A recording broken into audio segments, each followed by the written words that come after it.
इस मिथक को महाभारत से जुड़ी सभी भ्रांतियों की उत्पत्ति का प्रमुख कारण माना जा सकता है।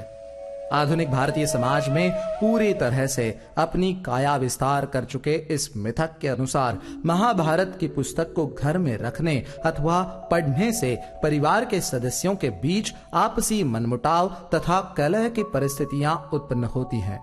अब इस भ्रांति की शुरुआत कहां से हुई, इसके बारे में हम कोई सटीक आकलन तो नहीं लगा सकते, लेकिन इसके अधिक प्रचार से जो समस्याएं उत्पन्न हुई है उन पर एक बार आपकी दृष्टि अवश्य ले जाना चाहेंगे।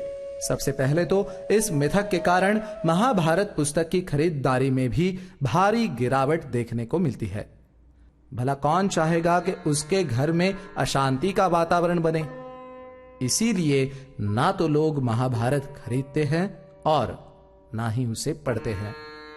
इसके फलस्वरूप महाभारत पुस्तक छापने वाले मुद्रणकर्ताओं को भारी नुकसान उठाना पड़ता है, जो कि उन्हें आगे चलकर इसकी और प्रतियां प्रिंट करने से निरुत्साही करता है। यदि ऐसा चलता रहा तो यकीनन कुछ समय बाद हमारी संस्कृति की परिचायक महाभारत जैसी एक ज्ञानवर्धक रचना समाज से पूर्णतः गायब ही हो जाएगी। अब आते हैं एक और बड़ी समस्या पर। आम जन द्वारा महाभारत ना पढ़े जाने के कारण इससे जुड़ी भ्रांतियों का पुरजोर प्रचार प्रसार देखने को मिलता है, और चूंकि बहुतों ने असल प्रत पढ़ी नहीं होती, उनका महाभारत से संबंधित किसी भी निराधार कथा कहानी पर विश्वास कर लेना आम हो जाता है।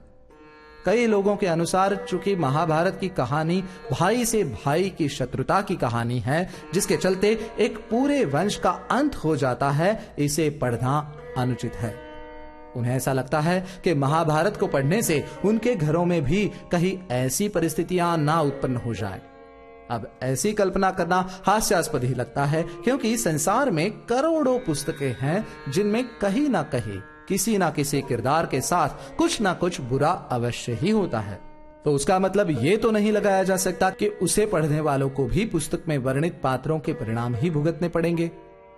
गीता प्रेस वाली महाभारत के आखिरी अध्याय में जब राजा जनमेजय वैशंपायन जी से महाभारत पढ़ने से होने वाले लाभों के बारे में पूछते हैं, तब ऋषि उन्हें उत्तर देते हुए कहते हैं कि प्रतिदिन महाभारत पढ़ने और उसकी चर्चा करने से आशीर्वाद की प्राप्ति तो होती ही है, साथ में ये पुस्तक जीवन में आपको सदैव विजयी भी बनाती है।